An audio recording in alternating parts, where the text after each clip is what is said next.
Hey everybody, this is Perch. This is kind of a long mail I'm about to read, but it's ideas for crowdfunding. Now, let me kind of open this by saying I'm not going to pretend to be the expert on what would fix crowdfunding or does crowdfunding need to be fixed or anything else. And quite frankly, it's not worth the drama or the headache to get into this because if you offer opinions, and I've seen other people and other commentary channels just offer opinions on what might help crowdfunding, and these dickheads will take just reasonable, fairly benign advice and EFAP it to try and mock somebody just trying to help. And so it's not worth the problem. And by the way, before you even read this mail, this is kind of the biggest and in my opinion, problem with crowdfunding is there's so much kind of incestuous drama built into it that you're basically curating an audience that is either excited by the drama or is repulsed by it. And but neither one of those is good for selling comic books. So crowdfunding and all the rest, I think the addiction of getting popular on YouTube and doing all that kind of stuff, it's at best it's like sugar. It may have a immediate effect, but it wears off quickly. It's not something you can live off of. And too much of crowdfunding has just got into this brawly, stupid bullshit that has nothing to do with the product that's actually trying to sell. But, what do I know? I'm just some guy. No, that's a different channel. Anyways, that's my opinion on crowdfunding. I think crowdfunding should have been a really amazing thing for comics. I think some people still use it that way. I don't think it's all negative by any stretch of imagination. I think there's plenty of projects and crowdfunded books that do just fine, and it's cool and all.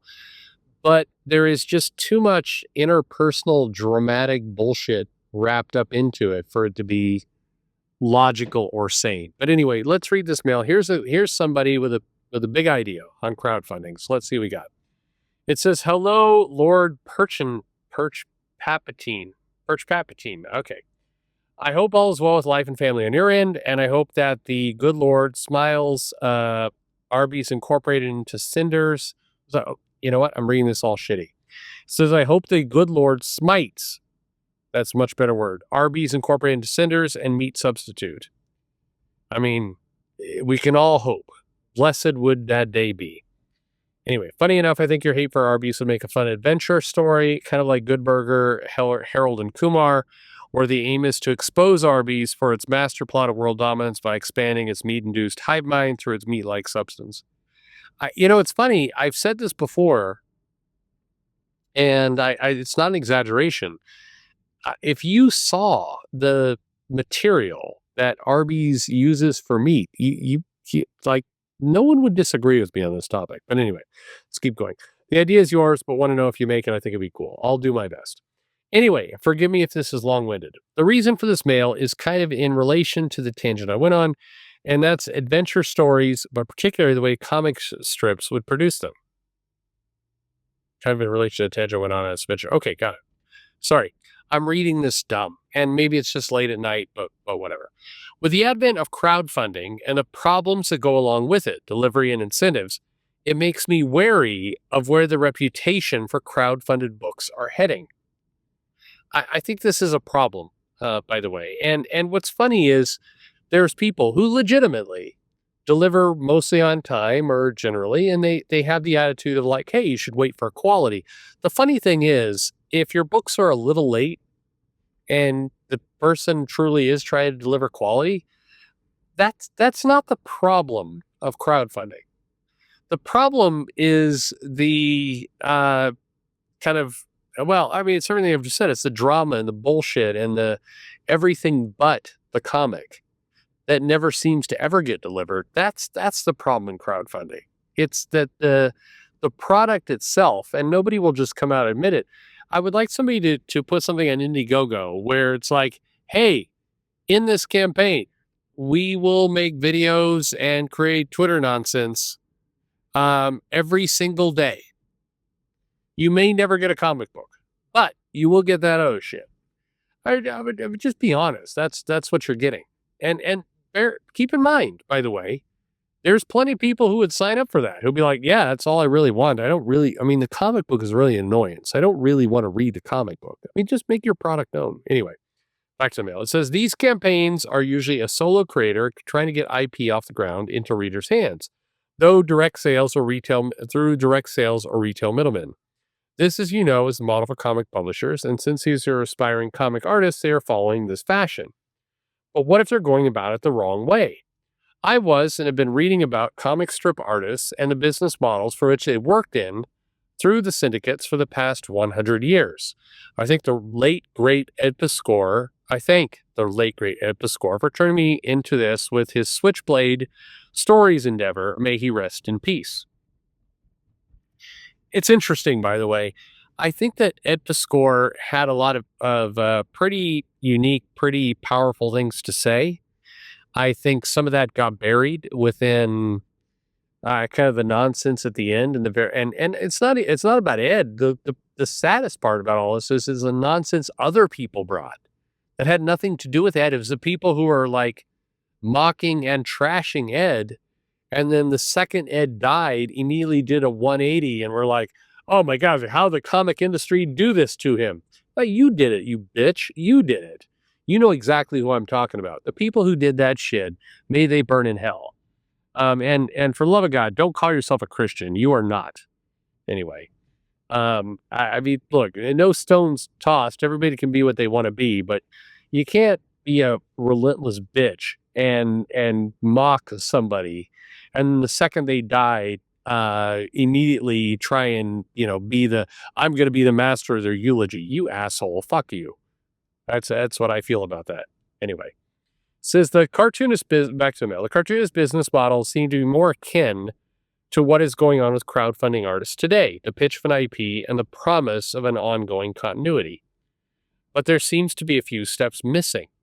Wouldn't it be more conducive for cartoonists to follow along the path of giants like Matt Craddock, Roy Crane, Hal Foster, Charles Schultz, and Bill Watterson?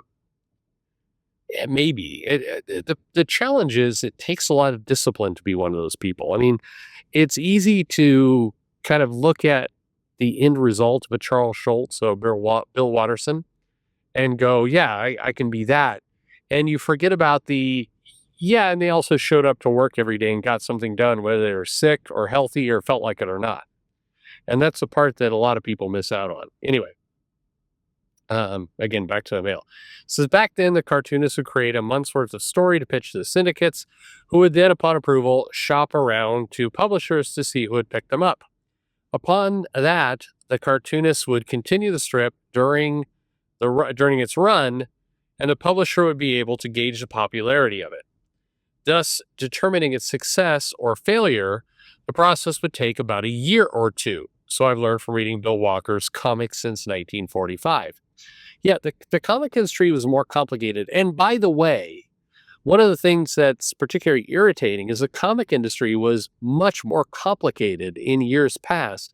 It's much simpler now, and yet it's struggling more now in a lot of ways. I'm not, by the way, no rose-colored glasses to how it was during the 40s and the 50s and some of the times that it was really, really tough.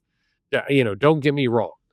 But it has never been more easy to get material out there, and yet some people are finding like they're figuring out a way to make it really effing difficult. Anyway, continuing on the mail, it says the strip cartoonist would make its money from syndication fees, usually around 50% of sales, but the real money would come from packaged books and merchandise, predominantly the latter. The breadcrumbs of brilliance that I found in common with the big cartoonists, and including Disney and Lucas, that merchandise was the breakthrough financially. Oh, how this business model can relate to current societal norms would be this. Social media is a new publisher. A cartoonist would spend time shipping and shopping, pitching concepts to their followers and community and adjacent potential customers through Facebook groups. Well, probably not that one, but others. And get them into their ecosystem, create a plot for the winning concept, which would be published via private newsletter, social media, etc. Events, storylines, behind-the-scenes content could be behind a paywall like Patreon. Once certain amounts of stories are completed, They could then crowdfund with the social proof of the built-in community and the trust of the story's completion via socials.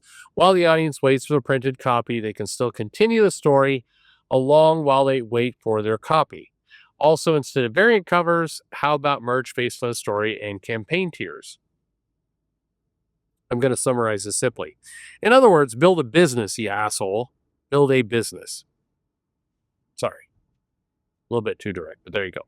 I bring this to you because I admire your business acumen and common sense. I'm curious to hear about your thoughts, improvements, roadblocks, polishings to the converted business model. I'm Lebowski, you're Lebowski. Lebowski, what say you? Thanks for taking the time to read this fail. Thank you very much. Good thought. Everything else. All right, so let's piece it together for those of you listening around. What does all this mean? Well, it simply means this. Crowdfunded books have a shortcut model, which is dubious and often doesn't work, or a long-term grind and succeed business model. And the person to look at, by the way, who did some of these things, but not all the things that the letter writer wrote, is Pat Shand. Now, Pat Shand has been on this show before, but Pat Shand is, in effect, a publisher who is doing crowdfunding right. He publishes regularly. He is a machine. He looks at different merchandising opportunities. He looks at different business models. He finds different ways to put the book out there. Pat Shand is putting out books. Now, you don't hear about him because, unless you're just buying and reading comics, i.e. participating in the business, why would you hear about him? But he is sustainable. What he has built, and I'm going to throw a concept at you that you probably don't hear enough of.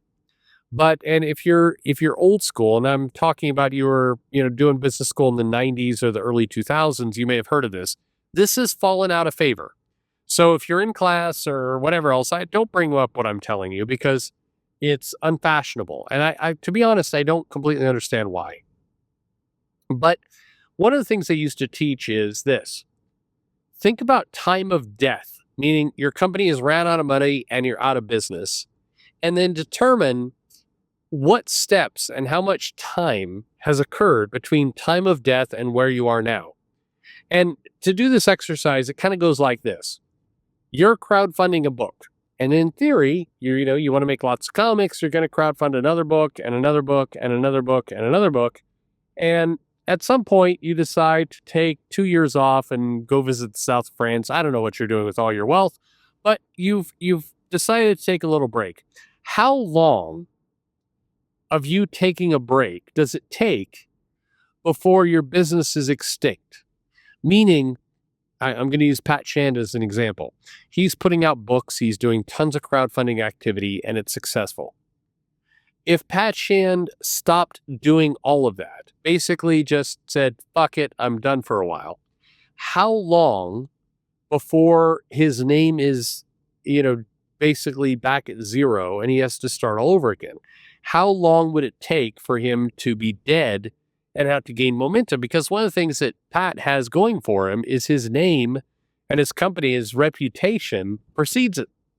So therefore, when he does campaign number 30, it takes less work than campaign 29. By the way, I'm not diminishing the work that's involved because what I've seen from Pat, and this is admirable, is he puts in more work every single fucking time. He just keeps going in and in and in, and he's a machine. He puts in this stuff. But let's say he stopped giving a shit and he stopped putting in that work. How long before he died? And why that's an interesting question is because it's important to know the signs to look out for, which the signs that basically indicate your death. And then once you know those signs, you know how to avoid them. And this is the thing that I think a lot of people who are striking out doing crowdfunding are forgetting, because when you crowdfund a book, in effect, you are creating a business. You are a business owner. Your comic book is your business, and you have to treat it, are you ready for this? Like business. This is not, if this is a hobby for you, cool, but then you need to call it that. You're just fucking around. You're not actually creating a business. You're not creating a comic book. You're not creating anything real. It's real, but it's a hobby. There's a difference between a hobby and a business takes work. And you need to understand the customer you're playing to. I've kind of disparaged it a little bit, but if you do live streams, if you do YouTube and everything else, on one hand, you could call that promotion, and in some forms, it is promotion. But sometimes it's not promotion. Sometimes that's your business, your YouTube channel, the super chats, all that kind of shit is your business. The comic book is the hobby, and it may sound like I'm kind of mocking that, like I'm kind of saying like that's not a real business. Oh, au contraire, it's a real business. It's just a different business. McDonald's is a different business than a fancy steakhouse going for Michelin stars. McDonald's at no point has tried to get a Michelin star rating for its franchise because that would be stupid. And bear in mind, I'm not saying this of a fine Michelin star restaurant is inherently better than McDonald's.